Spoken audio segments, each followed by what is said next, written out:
Cobra Kai. Kidding.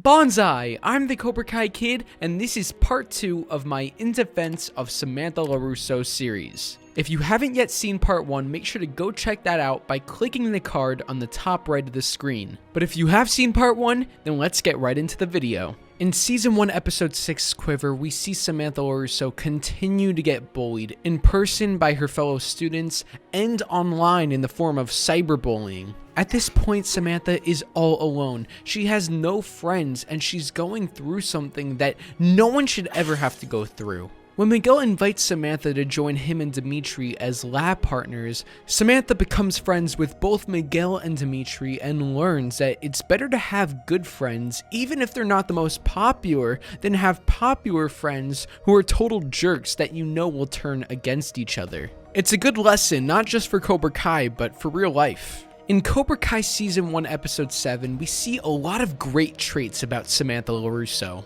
For one is that just like Allie Mills was in The Karate Kid, Samantha doesn't care where Miguel comes from, she doesn't care how much money he has, she just cares about his character and that he's a good person. So after Miguel asks Sam on their not a date and then Sam says, "Pick me up at 8, Miguel tells her that he has a bike. He doesn't have a license, he doesn't have enough money to get a car. Now some girls in Sam's situation might have judged Miguel. However, that doesn't matter to Sam. Sam's not the kind of girl who wants the guy to pick her up and the guy to do this for her. She wants to show that she's equal and just as capable, so with no hesitation she tells Miguel that she'll pick him up, breaking the misconception that the guy has to take the girl out on the date in his fancy car. Samantha's not like that, which is something so great about her character. Also, when Sam and Miguel go on their not a date at golf and stuff, we see Sam pay for herself. Yes, I understand that's only right if they're not on a date. Miguel shouldn't have to pay for the both of them, but Sam is the type of person who would pay for herself and not just let Miguel pay for everything. It's a good quality in a person, and it says a lot about Sam's character. In Season 1, Episode 8, Molting, we see the LaRussos have a nice lunch outside. When they're talking about Cobra Kai and Lucille says that they're nothing but a bunch of bullies, Sam steps in and poses that they can't all be bullies, which goes to show that unlike Daniel, she's not going to judge someone based on what dojo they're in, but for who they are on the inside. Throughout this episode, we get another controversial Sam situation where she decides not to tell her parents that she's dating Miguel, who's a student in Cobra Kai. Now, her reasoning behind not telling them, especially Daniel, is nothing evil. She's just afraid that if Daniel knew who Miguel was, he wouldn't allow her to keep seeing him. So whether or not Sam should or should have told Daniel about Miguel is questionable, but the fact is she never meant any harm behind it, and the only reason that she hid the relationship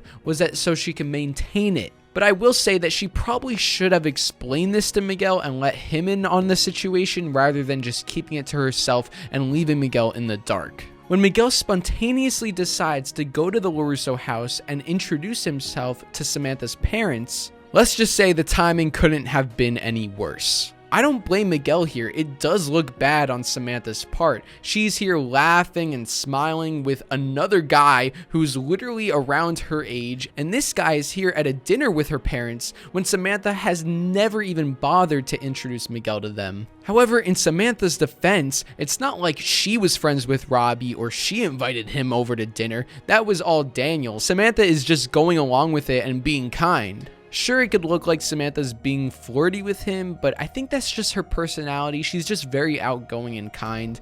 Maybe a little too much in this case, but at the moment she has no intention to be with Robby. In Season 1, Episode 9, Different But Same, we have another instance where once again, Sam offers to take Miguel out and pay for him. It's obviously not about money for her, and the love means more than anything. When Amanda finds out that Sam was involved in the hit and run with Johnny, she takes away Sam's phone. Sam sneaks her phone back, but in her defense, she was just trying to tell Miguel that her mom took away her phone and that she couldn't talk, but Amanda wouldn't even let her do that. Like, you could have at least let her send one simple text to Miguel. That wouldn't have done anything. When Amanda asks Sam to drive Robby home, she doesn't hesitate to say yes, and she asks Robby if he needs any help because he looks like he's hurt. When Sam and Robby arrive at the beach party, she admits to Robby that she feels guilty about keeping all these secrets from Miguel and that she wants to come clean to everyone. This is another instance showing growth and development of her character. She's done lying and she's done keeping secrets like this. Now, I'm not even going to try and defend Sam here when she's holding Robby's hand to walk down the little hill.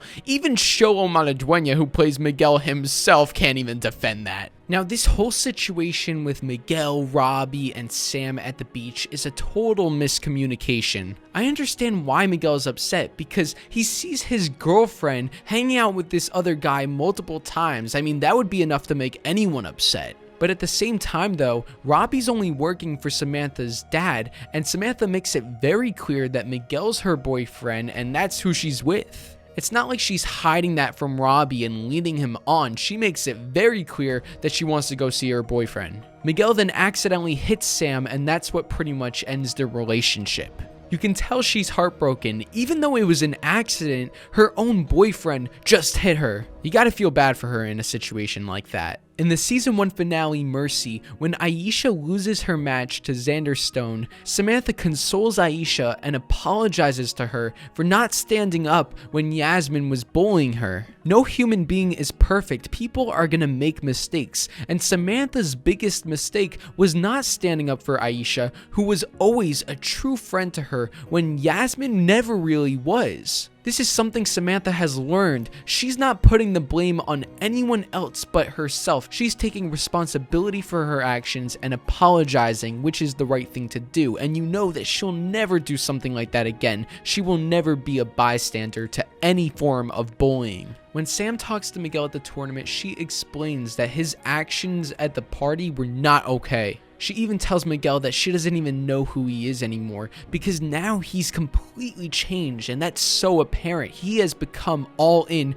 on Cobra Kai, talking about striking first, not waiting for the enemy to attack, and then he even says, "Watch what I do to Robby in the final," which goes to show Miguel has really gone down the dark side, and this was not the same guy that Sam first went out with.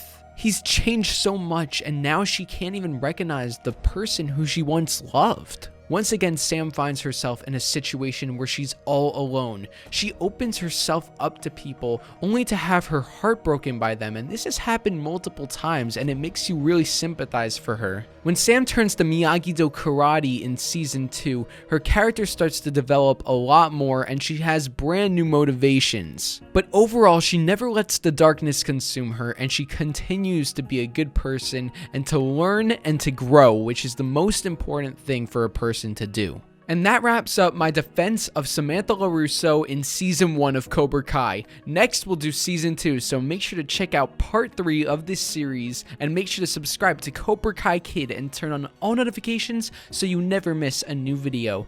Hit the like button and share the video with your fellow Cobras, Eagle Fangs, and Miyagi-Dos. I'll see you all next time on Cobra Kai Kid, and until then remember, Cobra Kai never dies.